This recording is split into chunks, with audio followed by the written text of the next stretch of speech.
evening, everyone. We'll try to get started so that you can get home on time. I want to thank you very, very much once again for joining us for this, the fifth in our series of climate, and final of our climate change series.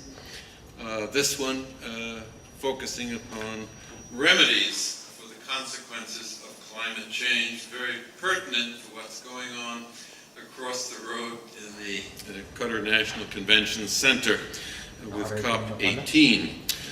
I wanted to pause for just a moment to thank all of the people who have helped in arranging this climate series. Believe it or not, it takes a great deal of work to put it together and make everything work on time and the way it's supposed to be. I won't name everyone, but I want to express my deepest thanks to the Dean, who contributed very generously with funds to two of our major programs, International Politics and Culture and Politics, who contributed substantial sums of money as well, to the many faculty who have contributed, to the students who've helped us out in a variety of ways, also to the technical personnel who have been making certain that everything runs and who are videotaping these events. Within, I hope, a week or so, these videotapes of the presentations will be available online at our website. I would give us a week to get this done.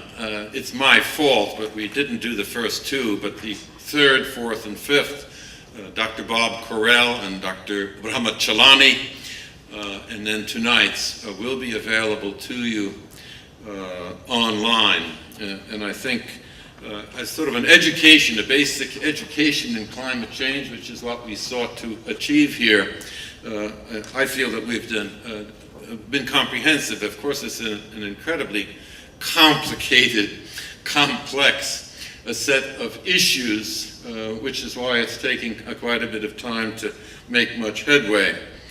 In any event, thanks to you for coming, and thanks to all of those who have aided in making this thing go. At this point, I'd like to call upon Lina Zahir, who, class of 2014, who will introduce our guest. Thank you.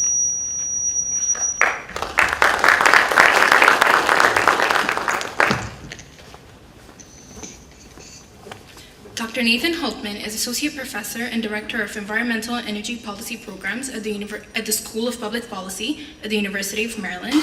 He is also a non-resident fellow at the Brookings Institution and Associate Director of the Joint Global Change Research Institute, Pacific Northwest National Laboratory. Professor Hultman's expertise is in the international climate policy, energy technologies, and private sector decisions to undertake low-carbon investments. His current projects focus on energy technology, innovation in developing countries, low-carbon investment decisions in Brazil, India, Korea, and South Africa, and the Clean Development Mechanism and Technology Mechanism under the UN Framework Convention on Climate Change. He has participated in the United Nations climate process since the Kyoto meeting and is a contributing author to the IPCC. Before joining the University of Maryland, he held a faculty appointment at Georgetown University. He was a visiting fellow at the University of Oxford's Institute for Science, Innovation, and Society, and Environmental Change Institute. Dr. Hultman holds a PhD in Energy and Resources from the University of California, Berkeley. Please welcome me in joining. Please help me in joining Dr. Hultman.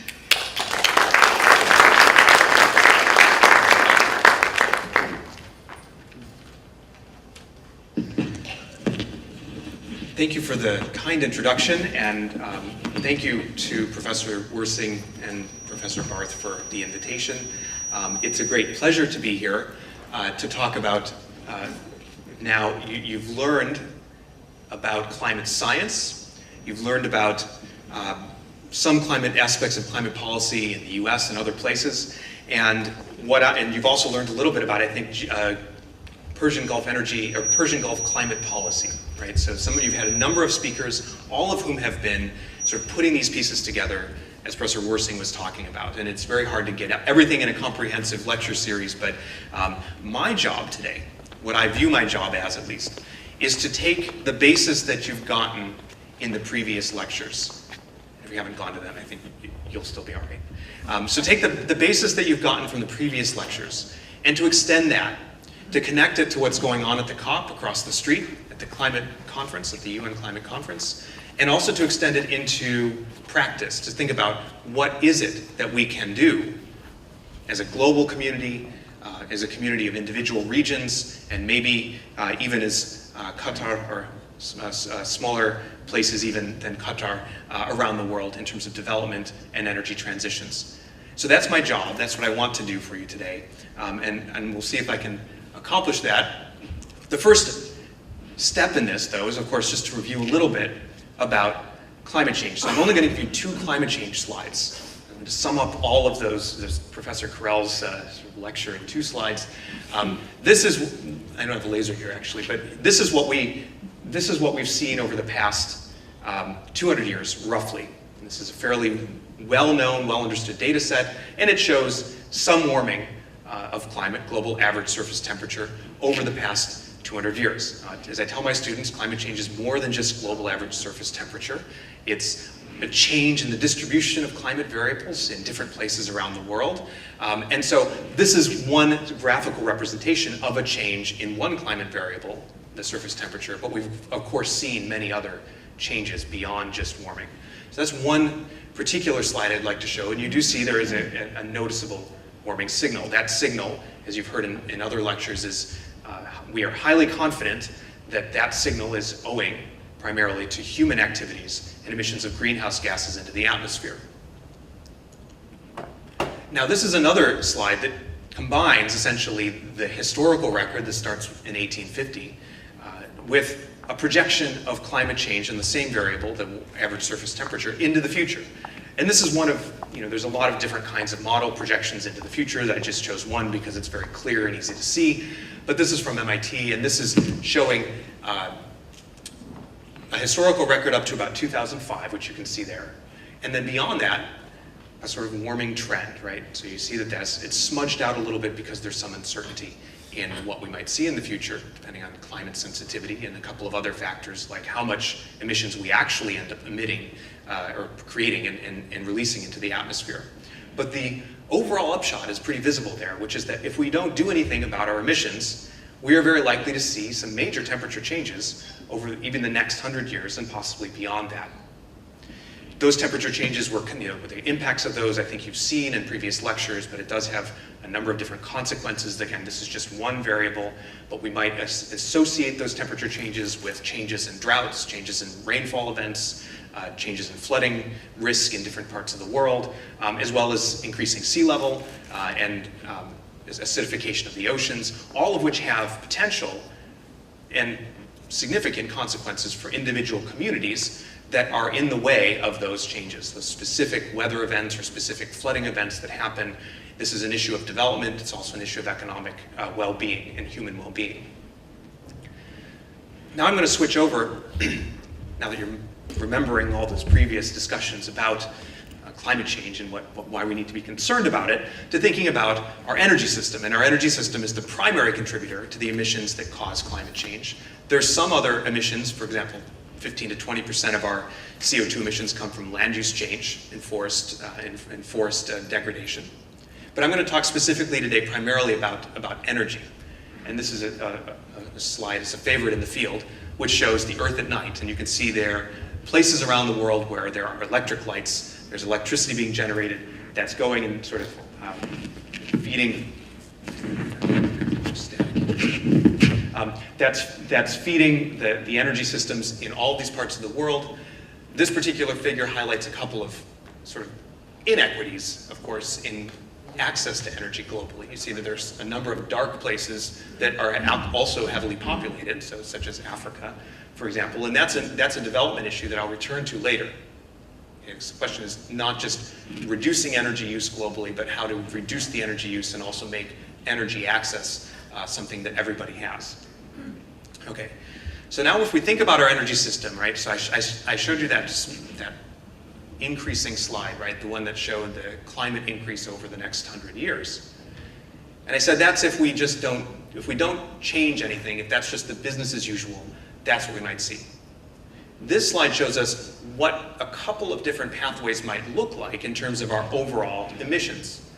So our global economy, of course, is burning fossil fuels. It's doing other things that create emissions that lead to climate change. And this particular slide shows us five really, different options. You see one at the top there is a business as usual, kind of if we don't do anything. And then there are a few slides that have a curve to them, right? They go up and then they slide down over time. Each of those different ones represents a pathway that we might use if we want to stabilize the concentrations of greenhouse gases at different levels. So the one that's at the very top there, that kind of bluish purple one, says GTSP 750. That's a pathway that's consistent with stabilizing CO2 levels at 750 parts per million by volume. That is a very high level. Okay?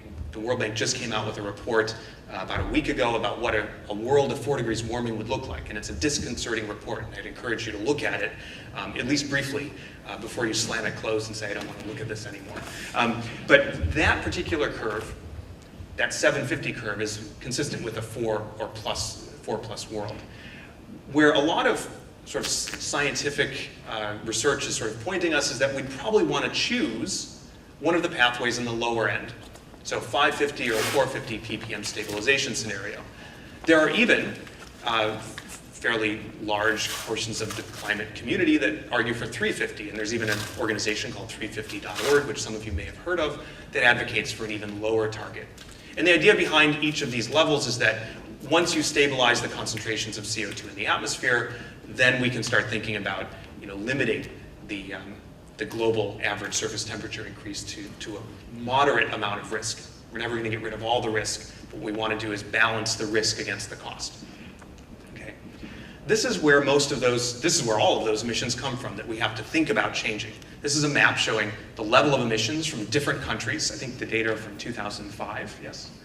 And here you can see individual countries, this is the absolute amount of emissions coming from within the borders of each of these countries. It doesn't tell you anything about, in this case, about how many people live in that country, so it doesn't tell you about per capita emissions. It doesn't tell you anything about how much economic activity is being generated by the use of those emissions. But it does show overall in the world where the big emitters are. And we know where the big emitters are, you probably know that already. So it's the US, China, India, Japan, Australia, and the European Union primarily. There are a couple of up-and-comers, Brazil, South Africa, and on a percentage basis, a lot of countries in the Persian Gulf, but not on an absolute basis. All right. So remember I showed you the slide of what we might sort of see in the future if we don't make choices, and then what we might need if we do make choices. And this is an example of a study that was done by the International Energy Agency, which is one of our big energy analysis organizations, showing the difference between a high scenario. You see, I'll explain this in a minute. I can't point at it exactly, but the top line, the top of that line, going from, you see 26 on the left-hand side up to about 57 on the right-hand side, and just look at the top of that line. That's a kind of business as usual scenario. That's kind of what we get if we don't do anything beyond just sort of what happens naturally in the existing markets. Okay? And IEA calculated, well, what would we need to do if we reached a 450 ppm stabilization target? And that's shown by the lower line. So if you just ignore all the little wedges there and just look at that lower line starting from, again, 26 or 7 on the left, and then it arcs up and then down a little bit, and it ends up where that arrow is that says blue map emissions 14 gigatons. Okay? And then that difference is what the difference is in the energy system. In other words, what do we need to install? Of course, we're not doing it. It's the economy sort of doing it on its own. But what needs to be installed over the next, what do I have here, 40 years or so in order to reach that target, that 450 ppm target? And you can see it's divided out into a few categories. You see efficiency is on the lowest, on one end. CCS, carbon capture and storage, is part of it at the top there. Renewables, nuclear energy, and fuel switching in the power sector, which is really just switching from coal to natural gas. So all of those technological changes can have a positive impact on our overall emissions. And that's the kind of technological changes we're going to need to explore if we want to hit these lower risk, more moderate risk scenarios around the 450 ppm case. Okay? So there's two additional points I want to make. One of them's on there and one of them's not. The one that's on there is that the IEA estimates this is about a $150 trillion proposition in the next 40 years. Okay? In other words, no matter what we do, we're going to be investing something like $150 trillion in our global energy economy. It has nothing to do with climate change. Just we're putting in, China's putting in new power plants, there's growing demand, and then even old power plants have to be remade from time to time, they have to be redone. So even that's going to have some cost, right? We have to renew our infrastructure over the next 40 years. The estimate here, and this is just one of many estimates of this kind of cost, but the IEA estimated that the additional amount of cost that we'd be looking at is about, they estimated a fairly precise number, $46 trillion, but on the order of $40 trillion of additional investment beyond just the usual investment to get us from that top line to the bottom line. And so it's that kind of change in investment, the change from 150 to say 200 or whatever the number was, 137 to 170 something. That's the kind of premium that we're talking about potentially paying to avoid a kind of near catastrophic climate scenario. And it's sort of up to us as people to decide what we want to do. Okay, when we think about this, I like to put up this slide. This is how we think about not climate, but when we're thinking about energy, which is how most countries think about energy, right? Or think about climate change, is how it affects their energy system. They think of it in 4 ways. I'm convinced that there's 4 ways. Energy security is a very important part of a country's decision making. Economic growth, energy access for all, rural or urban, poor or rich. We want energy access for all. We want access to energy services for everybody. And then finally, climate change. All 4 of these dimensions go into any individual country's decisions about what to do on their energy system. Okay, so when we think about policy approaches to climate change, the policy approaches that we imagine should be consistent with solving these problems for any individual country. Okay, it's very important because the key elements of where policy matters is usually, not all the time, but usually at the national level. Okay, so it's fine to speak about ambition, but what we need to do for individual countries is understand how that ambition refracts through all 4 of these hexagons. Okay, there's one more. So you've heard me use the word choices a few times tonight already. I'll use it some more. This is a nice plot. It's a few years old actually, but it shows what our choices actually look like. And it looks probably like a bunch of spaghetti or gibberish right now before I explain it. But let me tell you what it is. You can see it's 1900 to 2100, and one of those is a historical trend of where emissions have been over the past roughly 100 years. And then you see there's a big band of possibilities that starts to sort of splay out from the time that the study was done. And these different possibilities are consistent with different kinds of policy approaches, different understandings of where population growth might go, different understandings of global GDP growth, different understandings about technological change, and different understandings about this level of ambition. Okay? So this is a global look. It's not a sort of individual country look. But these multiple scenarios illustrate the diversity of outcomes we might get, many of which are owing just to choice. Okay, not all of which. The population has a certain amount of momentum and isn't necessarily amenable a lot to our policy choices, and probably not to our energy policy choices for sure. But a lot of it is energy, and a lot of it is what we choose to do. So I want to make it sort of the lesson. One of the lessons from today is that we have a choice about how we unfold in our future. We have a choice about what energy system we use. Okay? In order to do that, we have a few possibilities. This is just a kind of listing of what we might do. If you, like me, would like to see us more toward the lower end of that bunch of spaghetti I just showed you in the previous slide, there's only a few ways you can get there from here. So first of all, you use less energy. It's just a basic math. You can be more efficient in how you do things. You can change behavior if something you want to tackle. You can use different sources for supply. So we have electricity being used in this room, and that electricity can be supplied by different kinds of fuels or different kinds of energy supply. So you can switch from a dirtier to a cleaner type of energy supply. It's a second option. And finally, if you need, in addition, I should say, to both of those, there's now the option to capture and sequester greenhouse gases from even the burning of standard fossil fuels, particularly coal and natural gas. And the idea there is that you just essentially run your system as it would have run before, and you draw out CO2 and you then store it underground in a way that you hope will be secure and long-term. Okay. This is also a complicated graph, but bear with me for a moment while I explain what it is. So remember I said these are the three basic categories. This is all we've got in our quiver in some ways in terms of thinking about energy supply, or energy transitions. The next slide that I'm going to show you shows individual kinds of technologies, okay, and the costs of each of those technologies. For those economists in the audience, this is a marginal abatement cost curve. And what this shows is that there are a number of technologies. I know you can't probably read all of them. I see a few of you squinting in the back, so let me sort of point out a few. So here are a few at this very left-hand side. These technologies here are primarily efficiency technologies. So you see here lighting, switching to LEDs in residential applications. LEDs are light-emitting diodes, and I don't see any in here, but you've probably seen them around. Insulation, so better insulation both for hot places and for cold places. Insulation helps. It helps you waste less energy. Efficiency in motor systems, and I'm not going to go through all of them.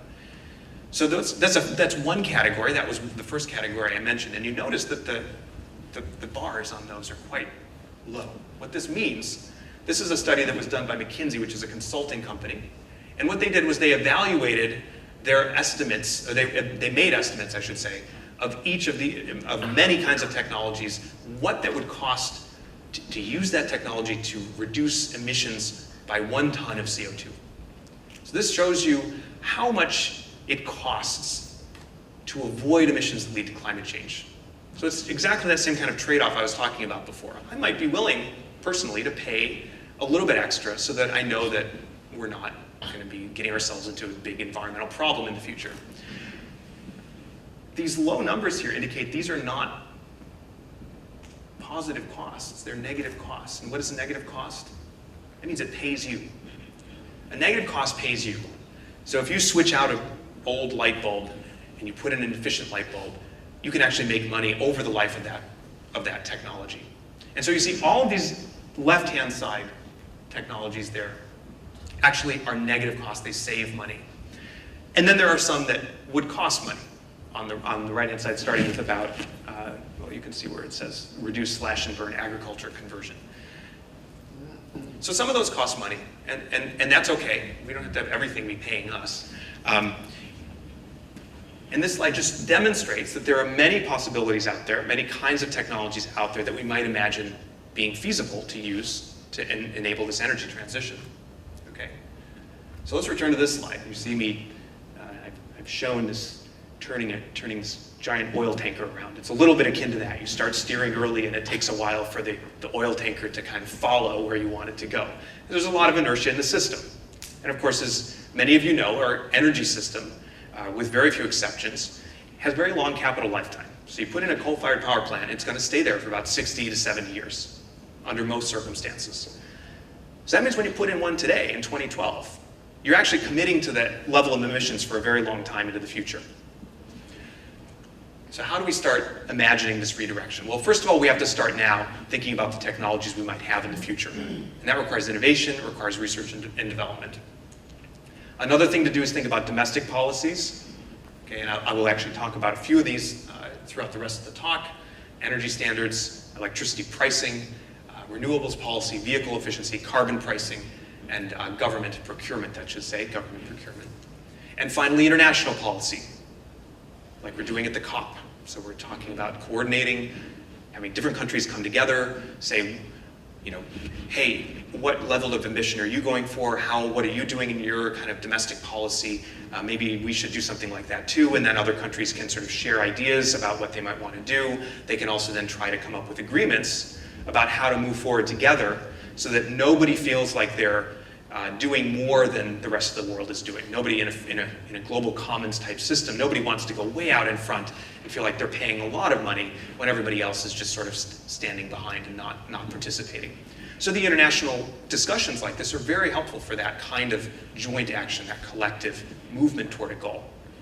Okay, so these are the ways that I see, if you're concerned about the kind of climate changes in the future that you've heard about in the previous lectures, it's really these three categories. It's thinking about innovation, like where do we get the new technologies? How do we set up the systems that will generate those new technologies, not just in the high-tech areas of the world, okay, but in all areas of the world. The inventions happen where they're needed most, right?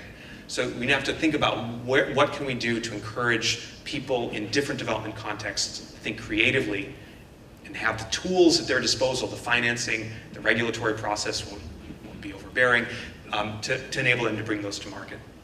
Domestic policy, and we're familiar with that, that's the kind of key element of overall energy policy, and then international to do coordination and finance. So that's where we're going to link in at the end to what's going on at the COP. Okay. I'm going to transition now from talking about the global picture to giving a few ideas. I've done some work over the past 3 or 4 years on what an energy transition or an energy strategy, I might call it, in the countries of the Gulf Cooperation Council might look like. And many of you are perhaps more experts on this than I am. I've been researching it for a few years. I've done a couple of reports that I'll list at the end, but I'm very much open to conversation about this. And these are the several supply options that we've essentially come up with: efficiency, solar, wind, biofuels, and carbon capture and storage. This is not probably in particular solar. Everybody kind of thinks, well, might solar be an option? And yes, it is, and I'll go into that in just a minute. Okay, so this is just for context. What this is showing is a comparison of the emissions from Bahrain, Kuwait, Oman, Qatar, Saudi Arabia, UAE, and then the world, and then the US for comparison. And in saying these, I'm not trying to say anybody's better than anybody else, because I know in my own country we have our own issues. But what you see is there's 3 columns. Okay, the 3 columns are grams of CO2 per kilowatt hour. That's an indication of how efficient or really inefficient, in a way, the energy system currently is in that country. The second is tons of CO2 per person. So that's what happens when you take overall CO2 emissions from that country and use it divide by population. And finally, you have tons of CO2 per $1,000 of GDP, and that's a different kind of metric. It's not a metric per person, it's a metric to say how efficiently is the economy using, so to speak, CO2, which is another, I think, reasonable another way to look at emissions from an individual country. And here you see just how the comparisons come out. And as you know, a lot of the GCC countries are small and have a big export industry. They have a lot of refining, very heavy industry, emissions-intensive industry. And they have a small number of people, which is why the tons of CO2 per person ends up being relatively large compared to a lot of the world figures. Okay, but the upshot of this is, a lot of the places in this region have a fairly high amount of CO2 emitted per kilowatt hour, so it's a relatively inefficient energy generation system.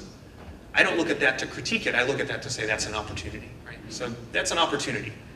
There's opportunities to reduce that, and I think there's a lot of good work going on to try to identify those. And the other is to think about this tons of CO2 per GDP. How can the process be made more efficient so that you get the same amount of value out with lower emissions? Okay, and that's kind of the key to think about. Okay, so I'm just going to go through a few. I mentioned the efficiency options before, so I won't go through this slide. For this region, there's a few kind of options that come up over and over when you're talking to people, practitioners, and also sort of looking at the cost of the different options. But basically, efficiency is often the lowest cost, climate-friendly investment. When I say lowest cost, it can be either low cost or it can pay you. Right, so remember those options that were negative, right? Efficiency are the ones you want to always look at first, because they're often the ones that give you money back. Now, why don't we take those options? Like there's some of you might have heard this joke. There's 2 economists walking down the road, and there's a $20 bill on the street, and one of them points to the $20 bill and says to the other one, hey, look, there's a $20 bill on the floor. And the other person, and the economist looks at it and says, that can't be true. Because if there was, somebody would have picked it up already, right? So the point is that there's always this question, well, if efficiency is so great, why don't people do it? Why don't they do it naturally, okay? And there's been a lot of study into this, and it turns out that sometimes there are very large transaction costs. There's just, it can cost a lot for an institution. Think about an institute, think of wherever you work. Your institution, wherever you work, You might love that institution, but you also might see inflexibilities in the institution from time to time. And you might understand that sometimes people in one department make decisions that people in another department don't want. And so that kind of institutional inflexibility or institutional inertia can be one of the main obstacles to efficiency investments, even if it's actually more efficient for the company as a whole, or for the institution as a whole to do it. So it takes a little bit of effort for people to identify what these options are and to think about how might we change our procedures, how might we track our options better so that they can get the benefits from it. Walmart in the US, which is a big sort of retail company some of you may be familiar with, did an exercise maybe 5 or 7 years ago and identified a tremendous number of efficiency options. And they actually retooled a lot of their supply chain so that they could take advantage of these efficiency options. But it took a sort of concerted effort, and they're saving on the order of tens of millions of dollars per year now from this effort. But it cost them a little bit up front because they had to think through it. They had to sort of understand what the processes would be. So efficiency options, these 4 categories that I've put up, which you've probably read already, are ways that you can imagine reducing energy use, getting the same services in terms of lighting, cooling, heating, whatever you need, okay, transportation. We don't want to change the level of service. What we just want to do is get it in a more efficient way. And so there's plenty of options, and there are certainly more people with more expertise in this that can sort of identify options, or you can look at our, this is in a report that I did with Brookings from 2010, which was part of the Doha Carbon and Energy Forum, it was called. It was a big conference, and we did some briefing papers for that. And I list some options in that paper in more detail, so I'll refer you to that.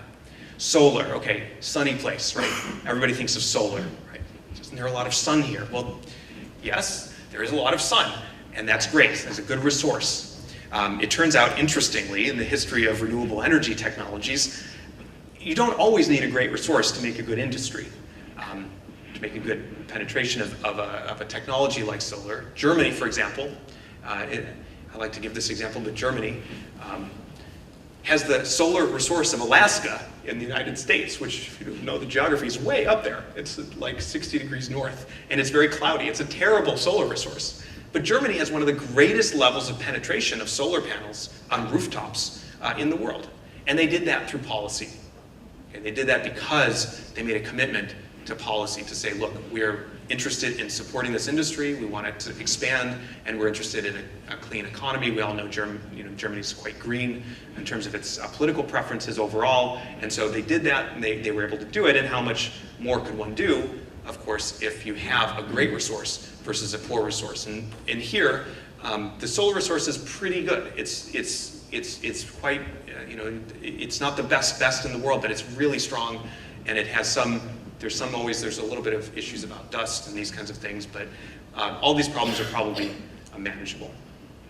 Here's a breakdown from a colleague at the University of Bahrain who's done some studies on the solar resource. His name is Wahid Al-Nasser. And he's been looking at these issues, trying to figure out the resource potential in the different GCC countries. And you can see they're all roughly comparable from across the different countries, and generally this is classified as a good to excellent solar resource. There's a couple of kinds of solar, just to kind of make it explicit.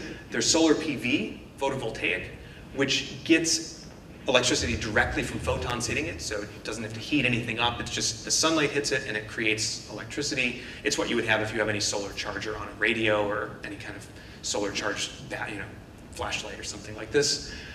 So solar PV is one option. I'm going to skip that actually for now. The way that solar PV we've seen historically, the way that we've seen it succeed is when the price of PV, of course, comes near, I can't show you, but you see the system price range coming from the top left going to the bottom right. The system price range is what happens over time as the systems get cheaper. And the good news here, to some degree, and this is in large part thanks to a lot of competition worldwide over the past 5 years, and perhaps a little subsidization on the part of a few countries, and manufacturing advances on the part of China, but the price of solar PV has dropped by roughly 70% over the past 3 years alone. Okay, so the price of PV has dropped dramatically, and it's making it really a feasible resource in a lot of places. But what happens is that you don't get broad market penetration of PV until it actually becomes cost effective for individuals to implement it, maybe on their rooftops, or maybe individual firms implementing it to feed into the grid. Whenever something becomes profitable is highly dependent, of course, on what the local energy policy context is. How do you price energy? What are the alternates costing? Who gets paid? And all those kinds of things. So if we're thinking about this, I think the biggest issue here is thinking about that policy context. Why would anybody do it here? Okay? Other than somebody at the very top making a decision to do it, why would it happen in a market-based level? So that's the kind of key challenge, I think, to try to figure out. There's one other kind of solar, which you may have heard of if you've been sort of in the region for a while and hearing about different ideas people have, and this is called concentrating solar power. Instead of just feeding directly into the grid from these PV panels, this concentrates usually through some kind of mirror system or lens system. It concentrates the solar energy onto either something to heat and then generate electricity, or just directly onto PV cells. So this is another kind of technology. For all practical purposes, these are independent kinds of technology. So we would expect that the cost curves may vary. They may not fall in tandem.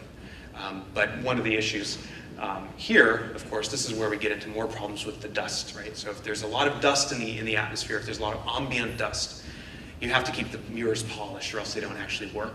So this is why PV still works even if it's not a sort of polished surface, whereas concentrating does need to be pretty clean. Okay, offshore wind's been another one that's been suggested. Now, a lot of people, this is one issue that I find particularly interesting, because it turns out there's not been a lot of study of how much wind potential there is in this region. The general assumption is that there's not enough wind to do much. Okay, because it feels still and it doesn't seem to have a lot of potential, where would we put them, all that. But the few studies that have been done have shown that there's potentially some wind, not maybe onshore, but maybe a little bit offshore. So there's increasing efforts to try to map this resource better, because if we don't map the resource, we can't know whether it's going to be financially viable or not. And if it is feasible, that might actually intersect with some of the other trends that are being pushed in Europe, and to some degree, I guess in the nascent stage at the US, of putting wind turbines offshore, away from population centers, and then running the energy back in to the population centers through cables. Okay, so that's a cost-dependent kind of technology, but we might see some progress on this as well. Here's a tabulation of the different numbers of wind that we might have. Here's another figure I'm not going to dwell on, but I'll make the slides available and you can look at them later. But basically saying that a lot of the estimates of wind resource in the Gulf area, they're a little lower than some of the comparable areas you see in Denmark, Germany, England, and the US. Certainly not close to the really good wind resources, which you see this bottom one, Noordwijk in the Netherlands, is a good wind resource. So we're not talking the sort of world-beating kind of wind resource, but a lot of places in the US, for example, are used for kind of low-level, sort of moderate-level winds, and you can design turbines to take advantage of that, and it could be an option. So here was one proposal that was made for Bahrain for a 700 megawatt installation. That's what it would look like. And then there's another technology I want to mention, another supply technology, and this one's one that I'm somewhat excited about this one for the region, and I'll get to why in a minute. The two ones I mentioned previously, the efficiency and then the renewable energy supplies, those are primarily focused on electricity use, not 100%. The biofuels, of course, are focused more on liquid fuels for transportation. So in that sense, they actually mesh somewhat well with petroleum industry expertise and petroleum industry interests in some ways. So the algae-based biofuels are at a very early stage, so I think I want to make sure that that's very clear. And the idea is that you can use algae instead of using sort of land-based crops to sequester, right? Let me rephrase that, to photosynthesize. They sort of sit out there in the sun, and they take CO2 out of the air, and they turn it into algae plant material. And then you can turn the oils from them into biodiesel or other kinds of liquid fuels. Okay? So the advantages and disadvantages, such as they are, low carbon, that's good. They kind of net don't make a lot of CO2 emissions, unlike taking petroleum out of the ground and just burning it, that's a net positive to the atmosphere. You can use it for areas that are sometimes unsuitable for other crops. So if you've got a lot of empty land that just sort of has a lot of sun. That would be one option. They can be land-based algae biofuels, or you can actually do it in the water as well in sort of controlled areas. The yield per acre is quite high. Algae grow fast. They're very good at photosynthesizing. And they might be amenable to kind of, pumping, right? Like almost like slurries, right? So there's a way that people think they might be able to make efficiencies in the production and harvesting of algae that they wouldn't be able to realize in something like in the US, maize, ethanol.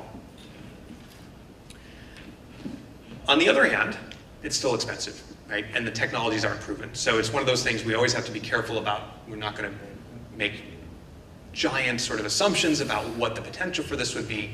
And the production is lagging behind the capacity. It's actually something that the systems to generate the algae are just not up to speed with what, we have a lot of experience refining stuff in the world, right? We know how to do that. We don't know how to grow algae. So that's one of the areas that people are looking at. Okay, here's a couple of photos. And again, the reason that I think this has been talked about in the region here is because it does overlap fairly well with the existing technical capacity and expertise. Okay. The last one that I'd like to mention, last of 5, I was going to give you 5 and 5 only, is carbon capture and storage. And I mentioned this at the beginning. Carbon capture and storage is a way to, from the electricity system, so if you're using fossil fuels, like if say China is putting a lot of coal-fired power plants in, when they're putting in those coal-fired power plants, they have a couple of ways to make them, the coal is pretty bad. It's a pretty dirty fuel, both for regional pollution and for greenhouse gas emissions. But if you're determined to use coal, there's a couple of ways you can improve on it. Okay, first of all is to use more efficient coal generation. So you use higher pressures.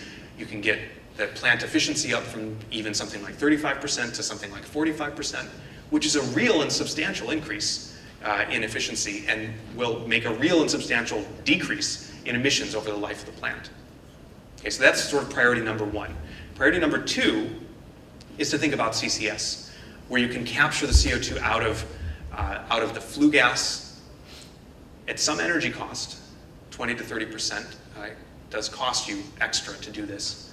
And then you can sequester that CO2 underground in some kind of reservoir or storage area.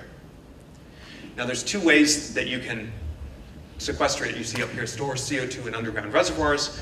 One of them says EOR, that's enhanced oil recovery. You can actually use the CO2 in certain geological situations to actually push into the ground to help extract additional oil from an oil reservoir. And of course, that gets you more oil, which you can then sell in the market, so it actually helps offset the costs.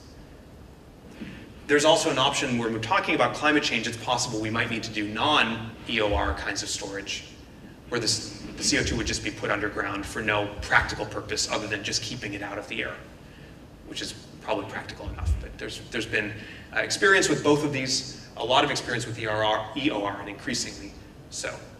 The concerns I've listed here are that, first of all, I told you there was an energy cost. No company is going to want to do this, okay, if they don't have to. I mean, no company is going to want to pay their own money to put a $1 billion addition onto their power plant so that they can stick CO2 underground if they're not going to get anything for it. So this is one of those technologies that will fundamentally depend on the policy context. The policy context could be, say, a carbon tax in that country, or it could just be a decree that says you have to put CCS on your plants, right? Either one of those, the company is getting something out of it. On the one hand, it gets money. On the other hand, it gets compliance with the law, so it doesn't get prosecuted. So there's different ways to do it, but basically at this point, nobody's going to do it without a policy. There are other concerns besides cost, longevity, how reliable the storage is, and the regulation about liability and these kinds of things. In fact, the contributor to this best practices is actually sitting in the room here, and this is a WRI project that has listed best practices from around the world of CCS regulation, and I encourage you to go look at that if that's something you're interested in finding out more about. This is a picture, by the way, from one of the early CCS plants. This is in Algeria, in Salah. Okay. next topic on the GCC is to think about, many of you have probably been reading papers and seeing that there's a new sort of plan for a power plant, or a sort of solar plant over here, and maybe a new wind turbine over there. And one thing that's been very popular in the recent sort of 5-year period is for the governments of some of the GCC countries to make big announcements about a demonstration project. So we're going to try this technology. And that's a great step, because it's a first step in understanding how the technology works in this environment, right? I know this is very small print. This will be available on our paper when it comes out, hopefully in a couple of months. But the point here is that this is as what the best we could sort of do in terms of compiling all of the different kinds of renewable energy type programs that have been announced in the region over the past few years. You can see there's one big one there. I said renewable energy, but I should have said low carbon energy, because there's a big one down there, which is the UAE's nuclear plans, and that's, you can see, is 5,600 megawatts, which is dwarfing all of the other renewable energy projects. That's actually underway. A couple of them are active, as you see. There's small PV plants in UAE, and those are sort of recently built. They're going in as we speak, but some of them have been delayed, and we'll just have to sort of follow that to see. I'll give you a couple of examples. This is sort of a demonstration type project. Some of you may have been or seen this. This is the so-called World Trade Center in Bahrain, and it's got some wind turbines that are sort of attached to the facility, which is kind of an interesting architectural idea. UAE has probably been the kind of, up to recently actually, I should say, has been the leader in terms of thinking big about sort of integrating a low carbon energy future into their planning. I mentioned the nuclear contract that they made with Korea a couple of years ago, and they've also done what I consider to be a fairly well thought out demonstration and experiment at a new development called Masdar. Masdar is it's planned to be about $22 billion of investments. They're building a sort of research center, a research park. They're trying to sort of, in some ways, not unlike Education City, but more focused on the kind of technical aspects of renewable energy, trying to think about a way they can sort of catalyze a new industry in the region. And there's also a so-called Clean Technology Fund, which is supposed to function as a kind of bridge from good ideas to market deployment. Okay, here's an artist's conception of what Masdar will look like. This is one of the facilities. It's actually quite a sprawling plan. Here's sort of a very efficient, low carbon building design with daylighting that's used to try to sort of reduce on lighting costs. And now we're going to get to Qatar. Qatar has been Qatar's had a couple of projects that they've announced over the past years, but this is a relatively big one. In fact, a very big one that was announced just 2 days ago, I think. Is that right? And this is Fahad Al-Attiyah, who's the deputy president of the COP, I think, something like that. I'm sorry if I'm getting his title wrong. But basically stating that sort of development should not be at the cost of environment. Okay, that's what his statement was. And they announced this big new plan for a new 1,800 solar desalination plant. And I think that's great. I mean, it's actually a really good kind of demonstration project. What I like about it is it's at scale. It's at the kind of scale that we actually want to see these energy transitions happen. And then we're always going to have to ask the question, what happens next, right? It's good that it's going in, but what happens after that? So here's an overall summary, and again, you can download this if you want from this report, so you have the full statement of what's going on. But we made an analysis of looking at both alternative energy supply, CCS, and energy efficiency, and sort of making our judgment as analysts and having talked to a lot of people as to which of these might be helpful to pursue in which category. So you see there's a couple of different policy suggestions. For example, the top one is standards, like energy standards. They do very well with energy standards on energy efficiency. They're a tried and true way to get that kind of policy implemented. And there's a lot of experience around the world with best practice. Investment plans at the national level, so it can help to kind of go through an exercise to try to plan out what will we do with our energy system over the next 10 years. And even the Doha Carbon and Energy Forum that I was at a couple of years ago was part of that process here. And I think that those discussions are ongoing. And there's other kinds of possibilities. You see, we've put on essentially the whole suite of energy policy options Some of them may not be as feasible in the near term in Qatar and the GCC, in part because the pricing system for electricity is quite different. So a lot of electricity is very low cost or even no cost, and that creates some obstacles for efficiency, for example, but it's not an insurmountable obstacle. Okay.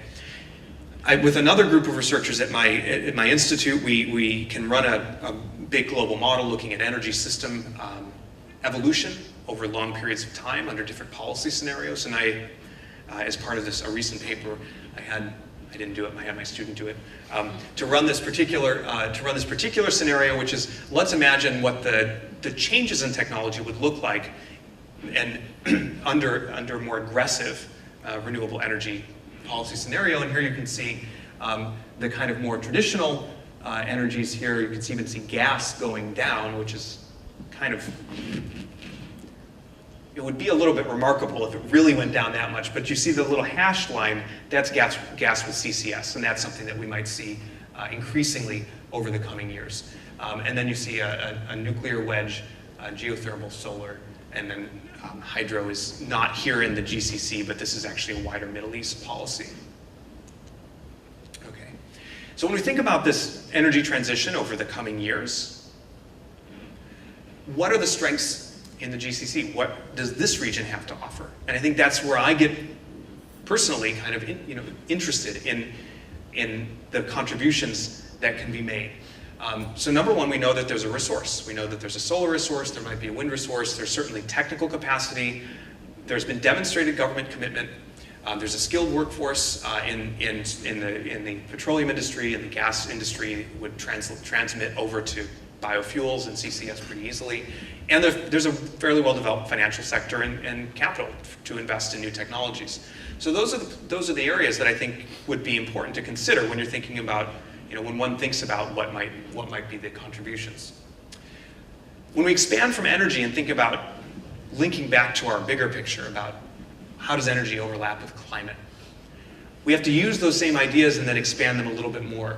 And here's where I still see, I've taken some of the ideas from the previous slide and sort of slotted them into the kinds of conversations that we're seeing happening at the COP. So, for example, technology development, I should say. There's concentrating solar power, there's these other ones that I mentioned. International leadership, I think that I was telling some people in the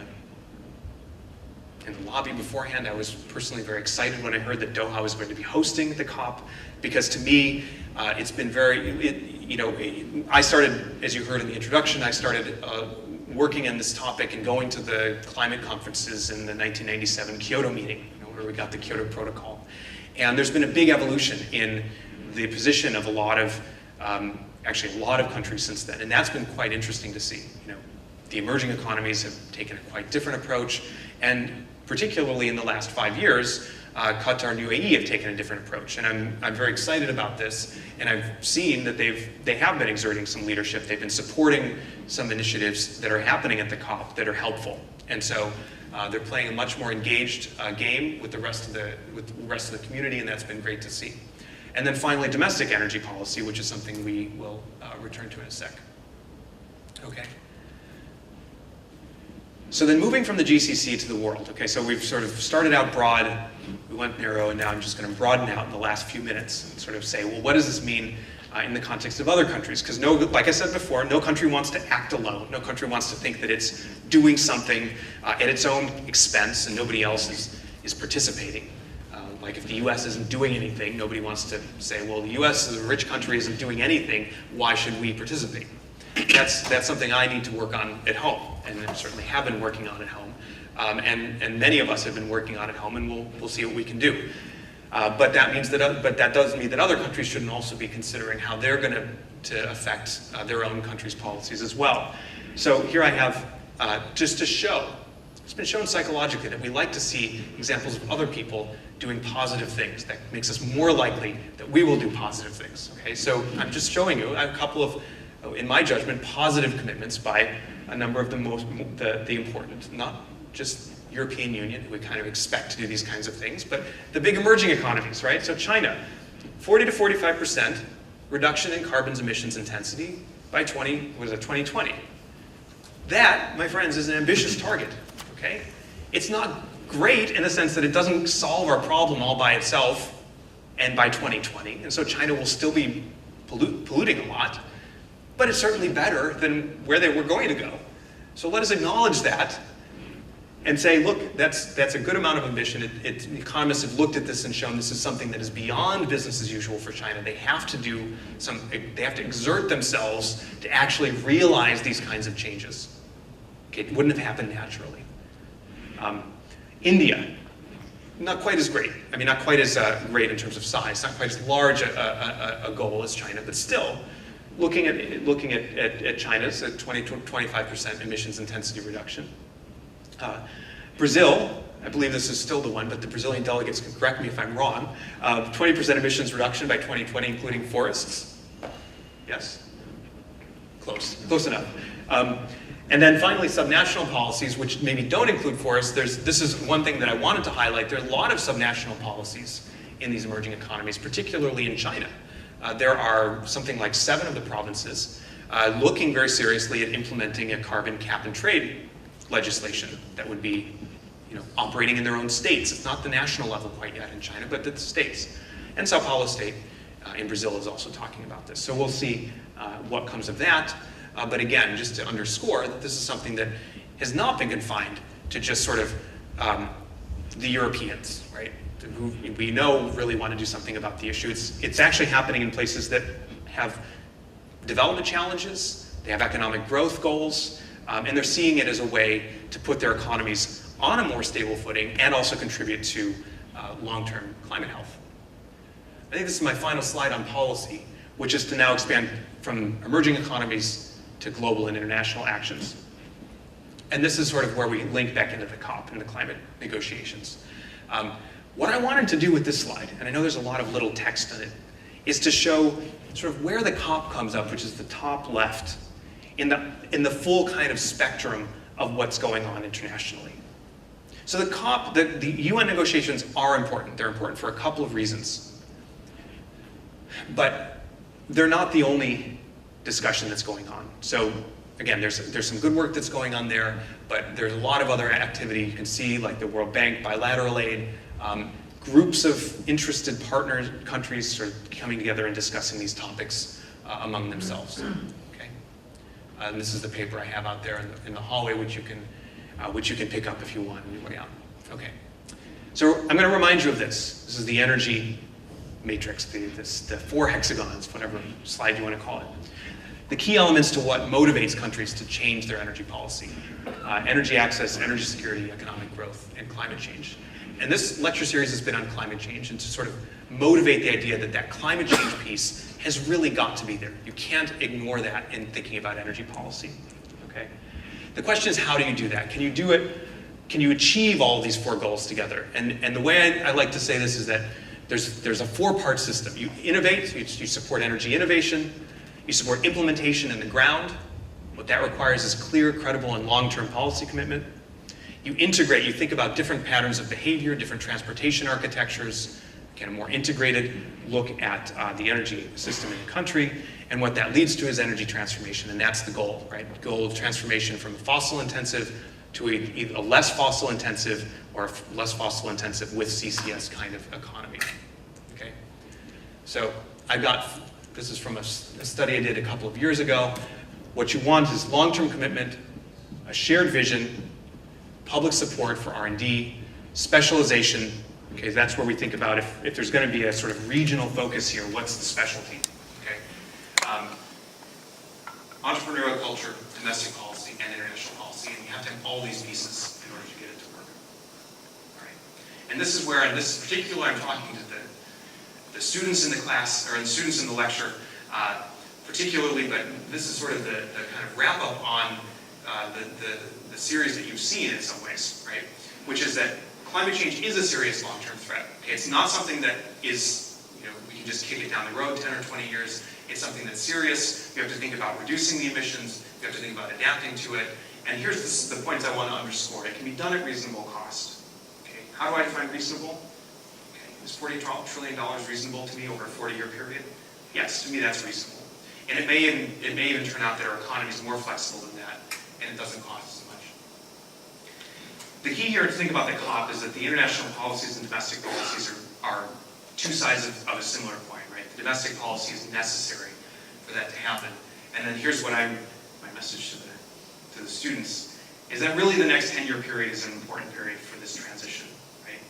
That I've talked about long-term innovation, this kind of thing, but this is a time when we actually have to think about starting to move from this idea of, kind of talking in the international community, but to actually doing things. And what that's going to require is for all of us to kind of do this in our own individual country contexts. With that, here's a couple of references that you'll have later. I just wanted to say thank you.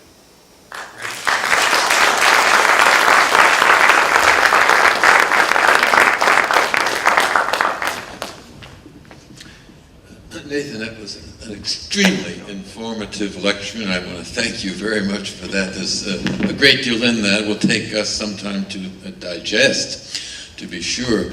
Now, when an earlier lecture in this series finished, I went home, and it took me at least 48 hours to recover from a depression that I experienced. You've been a lot more optimistic, I think, suggesting that there are a great many alternatives and remedies for the consequences of climate change.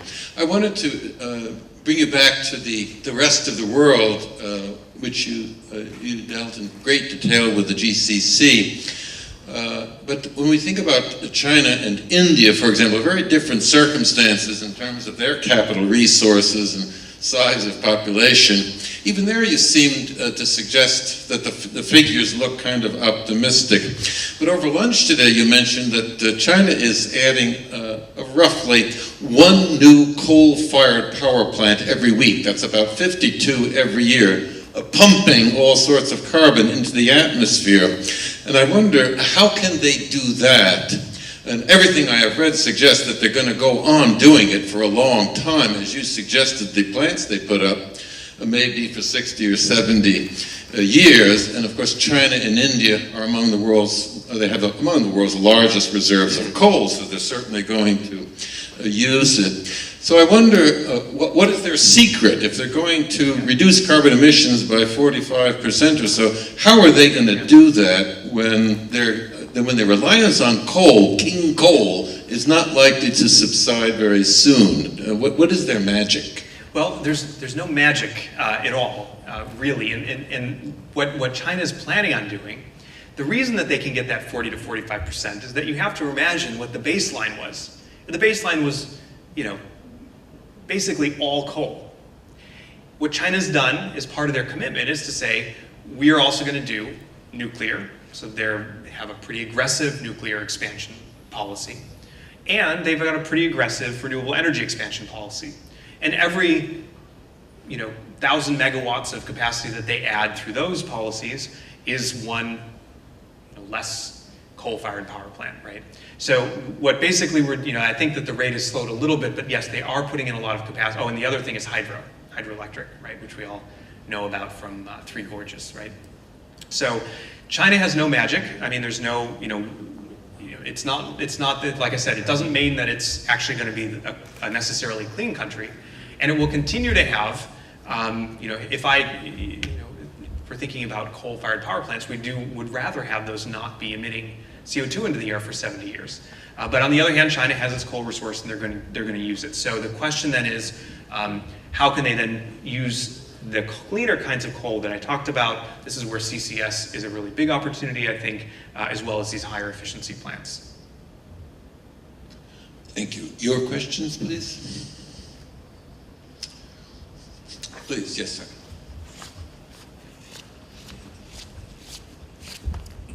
Hi, thank you for a really informative lecture.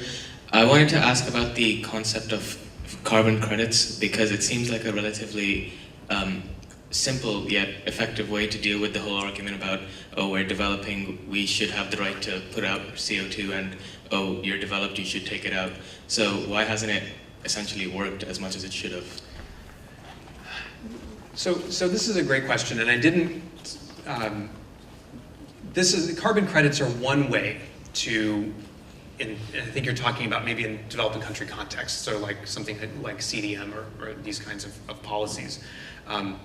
Yes? Yeah, okay. So why, what essentially the system is allows you, if you have a good idea and you want to change something in your own company's operations, maybe you're going to swap out a boiler, an inefficient one for an efficient one. Well, normally that is going to cost you something, right? It's going to cost you something for the capital expenditure. And in addition, even if the old boiler breaks, it might cost you more to put the efficient one in than the inefficient one, because it's just newer technology.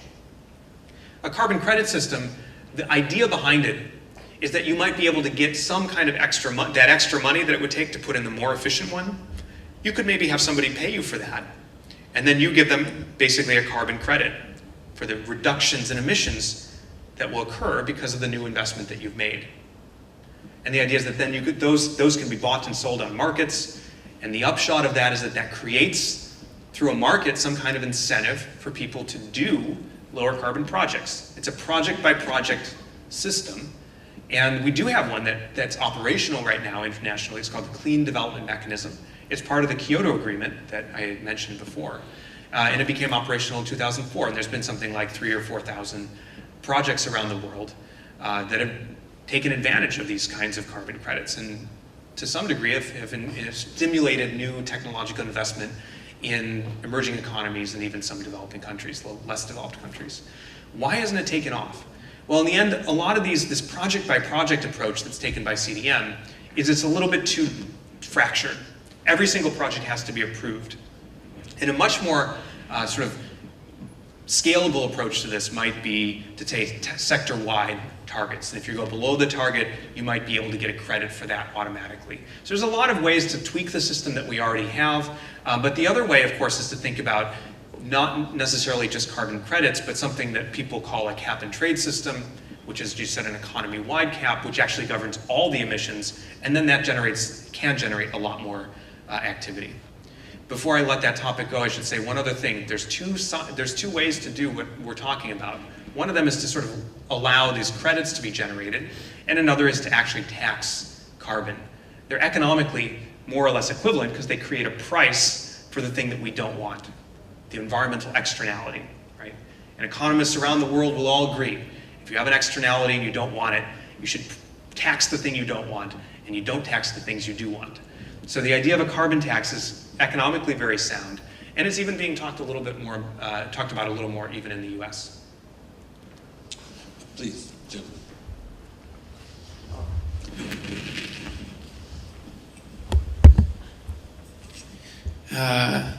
Excellent.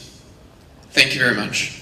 I'm just really curious about biofuels and your recommendation for the region to go into biofuels. Now, I can see from the technical perspective, refining capacity, etc. is here. My understanding of biofuels is that they take, a lot of water is one thing, especially algal biofuels, and that here, majority of water comes from desalination. So I'm curious about that point. And the other is that you didn't mention electrification of transport. And Elon Musk, the CEO, yes, very self-promoting CEO of Tesla Motors, gave a speech about a week ago at Oxford, and he said he doesn't understand why the pursuit of biofuels is there, because essentially what you're doing is you're translating the solar into an energy, you're translating into chemical energy, but you're only capturing around 2% of the solar energy into chemical energy. Whereas if you went and did solar and then translated that into electric, you could get 20 or 30%. So I'm just curious as to why you chose. Yeah. Great questions. First of all, I think one of my co-authors and former students, was at that talk in Oxford because I heard about it from him. So, and he's on a couple of these projects actually. I love the message here about the electrification of vehicles, and there's a lot of reasons that I think it's actually a really interesting idea for us to think about in terms of transforming the way we understand electricity generation and mobility and these kinds of things. But you all heard I talked enough just on the topics that I had, so I tried to kind of avoid the transportation issue a little bit. It was in my efficiency slide, and so I absolutely agree. Personally, I think electric vehicles are a wonderful potential technology. If we can get the battery technology costs down, which indications are we should be able to manage, it's a technical issue, then it will perhaps be something that people just choose because the technology is better and not because anybody's forcing them to or taxing carbon, right? It's something that could just happen on its own. So I have nothing against that, and I certainly understand the argument about biofuels being maybe technically, from a kind of big picture analytic perspective on the world, maybe not technically the right approach compared to electric. Now, he also happens to own Tesla Motors, so he has an interest in saying that. So I mean, which is a great car company. But the other thing is that other economic interests might want to see biofuels thrive in the medium term. And I think that just because we make biofuels for 50 years doesn't mean we have to retain them for 3 centuries. So that's one thing to say, is that there probably is room for both in the near future. Right?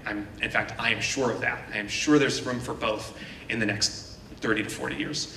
Beyond that, I'm not sure. But I'm sure there's room for both now. The other question that you asked, which was a great question and very appropriate for the region, is about water. And that is an issue. So I don't have the answer to that issue. I'm not sure we want to, we can use the solar desalination plant that was just announced to create water and then make biofuels, but I'm not sure that's the best use of it.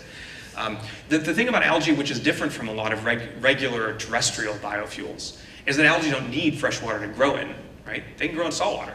So they don't need as much water, they need some for refining.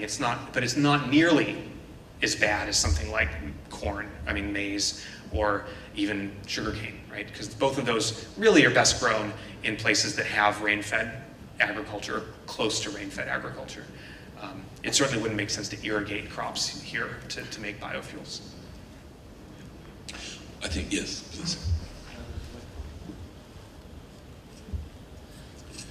You have outlined a great many approaches to reducing emissions, some new, but many, such as energy efficiency, that have been well established for decades. But for 20 years since the UNFCCC was signed in Rio in 1992, emissions have increased by about 25% rather than decreased, which is what we need to avoid global warming, which the UNFCCC treaty was supposed to achieve, and it hasn't achieved, and we're overheating the planet quite substantially.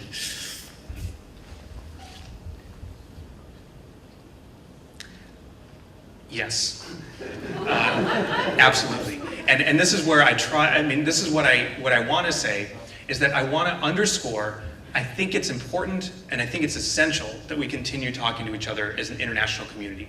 The FCCC is the right body to do that under. It would be a bad situation if we just gave up completely on this process. Now, why am I saying that? I say that because I think it's extremely important, again, about this idea that countries know what other countries are doing. And we even have a process now whereby countries can actually formally report their own domestic commitments. This came out of the Copenhagen meeting in 2009. They can report their own domestic commitments and then have those commitments monitored by an international body of experts. And that's a trust-building exercise, right? It allows you to sort of say in a systematic way what all the countries are doing. You can look at your neighbors, you can see what they're doing, and you can then verify. And they say, if you don't think that this is particularly for the US and China, who are always looking at each other with a kind of beady eye, but there's a lot of other neighbors around the world who like to look at each other in terms of marking where the other countries are going and saying, are we competing with them, and are we actually doing what we should based on what our neighbors are doing?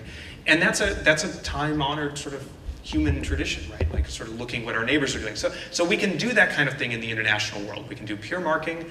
We can create norms about what is appropriate to shoot for. Out of the Copenhagen meeting, also, we got a target of 2 degrees Celsius warming. That was the first time that was actually agreed by the international community as a goal. And I consider that it's not a kind of legal, anything legally binding, but it's an articulation of a common goal. And international discussions are very good for that, and norms do matter. Norms matter for what behavior happens at the national level. So I think these are good meetings to do, but I also very much agree with the comment that the framework, that what we have tried up to now has not succeeded. And I think one of the things I was trying to underscore is this importance of the kind of 3-part approach: innovation, international discussion, but also domestic policy. And so those 3 together are what I think are the key element to try to actually move this along. Please, sir.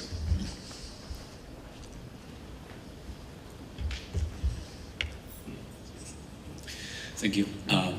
My question is oriented particularly to this last statement you made on innovation and domestic policy. It's great what China and the US are doing and so on, the big guys, but I also understand that it is very important to sum up the small efforts that provincial governments, states in federal countries everywhere should be aligned and to start working on stuff. What I realize is there's a lot of information asymmetry and difficulties of these people in the middle of nowhere to get to know you guys, think tanks or institute or people that are actually making these innovations and policy recommendations and so on and so forth. So what might be your recommendation for these cases? I mean, people that are willing to do things, are important to be aligned with the general goals, but have no access to information, basically. Even if internet is now is a very great tool and so on. Thank you. Thanks for that question. It's a great question, and it's one that actually I was at a presentation on a very similar issue a couple of days ago at the COP, and one of the other projects that I have is thinking about this idea of embedding innovation in different development contexts. What do we need to, what can we as the international community do to encourage entrepreneurship and knowing that I can't solve the problems that other people see. I mean, I know that, I know my limitations, but what can we do maybe with financing, with sort of policy architectures, and even with information to kind of encourage that to happen. I certainly don't have all the answers. I put some ideas in that paper out that's sitting on the table. But one particular resource that I can recommend is that the World Bank, in partnership with actually a number of international organizations, has put together something called, there's a narrative out there called Low Emissions Development Strategies.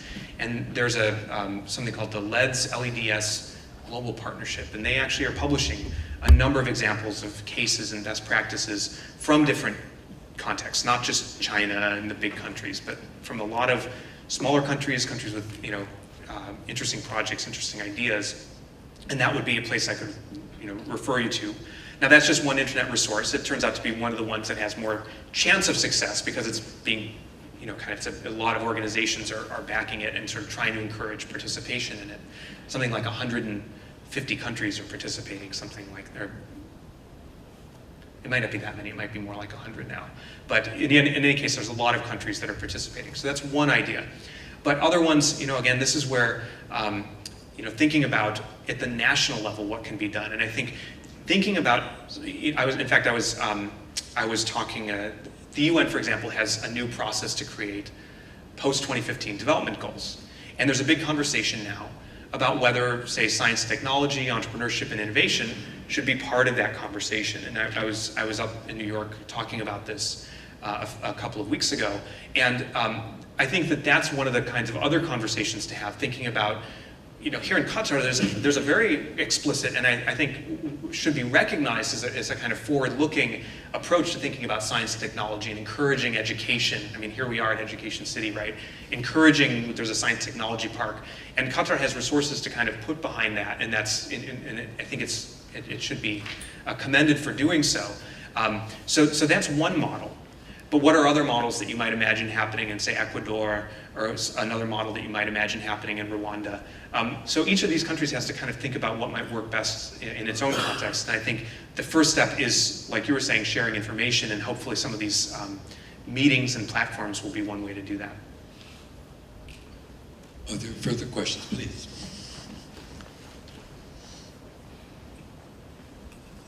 Thank you very much. I have a couple of points. Well, first of all, Qatar Airways is working on a biofuel project here with algae, so there should be some results sometime soon from the region. My question is, within the context of climate change, the only number that I've heard so far is 350 parts per million of CO2, and yet your most aggressive mitigation option is based on 450. Currently, we are at almost 400 right now, and we get this alarming point. So I was curious to why you choose 450 rather than anything below that. And then my last comment is as an environmentally conscious person, I'm always very disappointed when nuclear is put on the same basis as renewable energies, because we have not figured out anything in regards to the disposal of it. Thank you. Three excellent points, and thank you for the additional information about Qatar Airways on the biofuels. You've also correctly called me out for anchoring a number that maybe shouldn't be anchored. You know, we all have these sort of heuristics and biases that we use, and in the modeling world, we often use 450 because that's what we've done for a long time. And a lot of the recent indications are that maybe the climate is more sensitive than we had even imagined up to today. In which case, we do need to start thinking about running 350 scenarios, which I could do in the model, by the way, and I could tell you what would happen. What happens in the models that we run, if you have a very aggressive scenario like a 350, is that you have to do what are called negative emissions technologies. So you do all the fossil into CCS. So imagine the market for CCS now, by the way. I look at my friend from Schlumberger. So imagine the market for CCS. There's a huge potential. If you're going aggressive, CCS is going to be, at least in the interim, big. The second thing, though, that happens is that what actually happens in the global models is that you actually start doing biomass or biofuels with CCS. That's a negative emissions technology. You can actually take CO2 out of the air, turn it into plant material, burn the plant material, take the CO2 and sequester it underground. Now, that kind of thing is, you know, the point is that was made here is that 450 is not that far away from where we are today. So if we think we have to ratchet back to 350, you have to think about ways to get that CO2 out of the air. So planting forests is one way, doing some kind of combined bio-CCS is another way. And there may be other technical solutions in the future, but the other thing it underscores is that there's probably a big, maybe some behavioral change and probably very high. The way we would get there is probably through fairly high taxes, carbon taxes on the order of $75 to $200 a ton of CO2 probably. And the third point was nuclear. You're absolutely right. I think there are a lot of problems with just sort of throwing nuclear up there and saying, well, it's a solved issue. Because I don't think nuclear is a solved issue in any way. Nuclear has two big problems. Everybody knows about the safety concern, and I'm not going to sort of linger on that. Sometimes that safety concern can be managed with the appropriate institutions and the appropriate sort of oversight. But even then, mistakes can happen, so I'm going to just sort of mention that. The other issue right now is cost. And nuclear is a very expensive way right now to generate low carbon energy. This is something I've studied for a fair amount of time, and nuclear costs are quite high. They're now often higher than wind and solar. So it's sort of a question of why are you doing nuclear?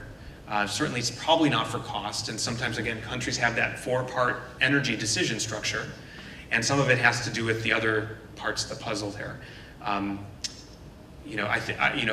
think there are certainly reasons, like I have my own opinions about nuclear in my own country. I think that it's probably, in all likelihood, not going to be there's not going to be a great amount of new nuclear build in the U.S. It's just too complicated and too expensive a technology right now. Gas is available and it's cheap, and it's relatively low carbon. So that's an option that we still have. Are there additional questions?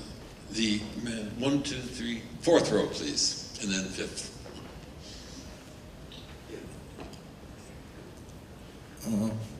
I've seen offshore energy capture. You spoke about wind energy and so on. But why haven't we seen in the picture this capture using ocean currents?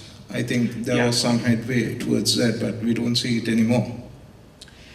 So one thing that I really like about the field that I'm in is that there's always some really interesting ideas out there. And I think, interesting and not in a kind of gee whiz science fiction type of way, but interesting in terms of a real possibility. Ocean energy, there's a couple of different ways to get ocean energy from water, from currents in the ocean, is one that actually some people really believe is a very high potential. It's limited to certain regions, but it's another.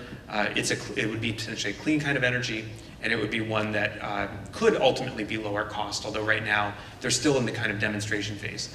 I just wanted to pick a few illustrative examples, and I actually would say thank you for the addition. I wouldn't ever take it off the table as an issue to research. And I think that this is where I was talking about the innovation part being one of the main three pillars upon which we rest, we base this energy transition. And with the innovation of sort of thinking about what are the technologies going to be, at some point we'll just run out of wind and solar opportunities, and we might want to have other energy generation options in, say, 2030, 2035, maybe 2025, if it's as serious an issue as that we need to get down to 350. And so in that sense, making sure that we're seriously investing in a lot of higher risk, higher return kinds of possibilities in the energy space is probably something that is worth doing more of. I think we can attempt to take two more questions. The gentleman in the fifth row, please. Thank you very much. My question has to do with the IOCs. Would you see a future where the IOCs would have more role to play rather than the national governments? And my second question is, in a world where you have economically now you have interdependence, where you see the GCC is doing all of us, renewables and all that, and you have reduction in fossil fuel consumption, what would be the effect of income redistribution, where the GCCs no longer have the money to spend on the renewable energy technology because there's a reduction in fossil fuel consumption? Oh, yeah, okay. So the first question was on relative roles of IOCs versus national oil companies, right? Okay. Well, the big ones have been involved in this discussion for a long time, and they've taken different tacks. Some of them are more sort of positively inclined to sort of think about alternatives, and others are, I think, as a business proposition saying our business is oil extraction and sale at the most efficient way, and that's what we're going to pursue. And that's they are private businesses, and that's what sort of we might expect them to do. Should they play more role? I mean, I'm kind of agnostic on that. I mean, what I would like to see is companies being able to kind of come to the table and say, here are our concerns, okay? That this is what we're concerned about, and I would like for the governments and the international community to be able to say, okay, we've heard those concerns, but it's also very likely because we have these other issues that we're going to have to, crimp demand in some way, probably through a pricing mechanism over the next, 20 to 40 years. There's probably going to be, it's a different model than what we were looking at before. That's one of the reasons I like this kind of idea of, kind of slotting into sort of a liquid biofuels alternative. Shell and BP both tried, and with only moderate success about 10 years ago, to diversify in a different way. They tried to diversify into other renewable kinds of energy like solar, and had a kind of rocky go of it, honestly. Sometimes companies run into changes in the kind of business environment, and I think this is, just to be very honest about it, it's going to be a change in the business environment for a lot of companies. Now, I want to say one other thing, which is of interest to this region. If you assume that there's a carbon tax out there, liquid fuels, petroleum, is pretty much, there's not a very good substitute for it right now. Maybe with algal biofuels there will be, maybe with ethanol there could be, but those are still fairly small.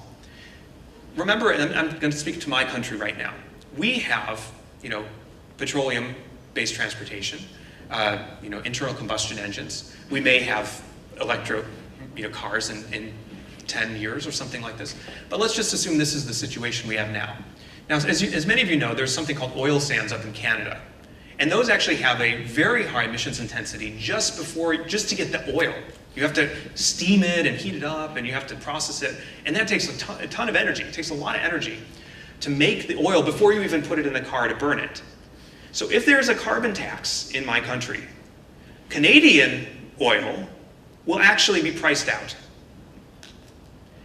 And oil does not have that burden, that is, in other words, just sort of pulled out of the ground, as happens in this region, will actually have a competitive advantage because it will be the cheaper oil source, right? So there are ways in which a carbon tax for oil may not be the worst thing in the world for certain regions and certain companies if it's applied across all kinds of resource, which is the whole idea. And similarly for gas, if there's a carbon tax, you know what benefits? Gas benefits over coal because coal becomes so bad that nobody wants to do it. So there's a way in which, again, this is not sort of a uniform change over the world. There's certain parts that would even benefit potentially from something like a tax in the medium term. This will have to be our last question. I think there was a question over here. Okay, please. Thank you. I just had a question about the CCS.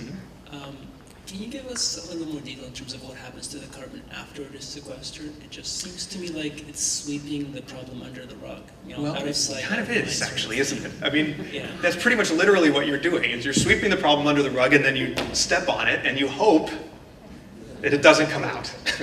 And this question comes up all the time. I think there are people in the room who might be more qualified than I am to answer it. But what I can say is that I'm not, what this depends on is, it's number one, I was talking to Robert and Kai about this earlier, it depends on, first of all, your geologic context. All geologists will tell you that geology is very site-specific, right? Everything depends on what you're doing at that one spot. So if you could have a better and worse kind of reservoir. So let's just put that on the table, that you need to characterize your sequestration area very well and carefully as a sort of first step. The second step is, even if you have a, quote, good reservoir, how are you really sure that it's going to stick around?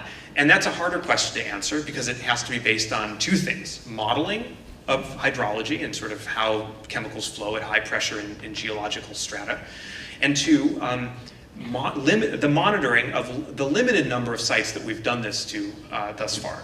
So there's kind of a dual element of trying to scientifically understand what happens, a science and engineering approach to understanding what's happening to what we have, and whether then we can rely on that to basically hold this CO2 for 1,000 years, or hopefully, basically you want it to hold forever.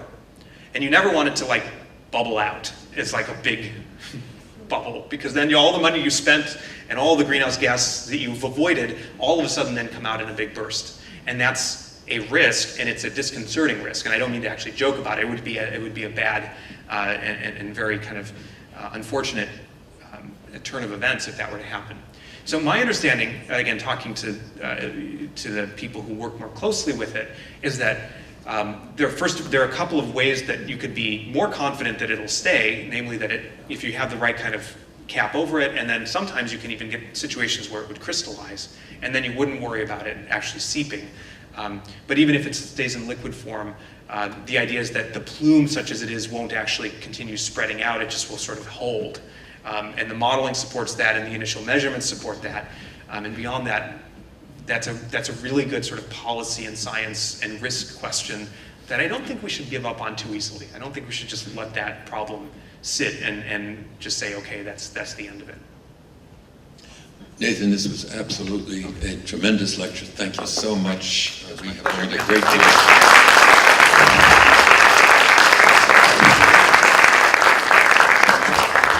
Once again, thank you all for joining us this evening. I'm kind of sad myself. This is the fifth and final. We're trying to think of another series to invite you to do sometime down the road. Anyway, thank you so much. Please join us for some refreshments. Welcome. Thank you.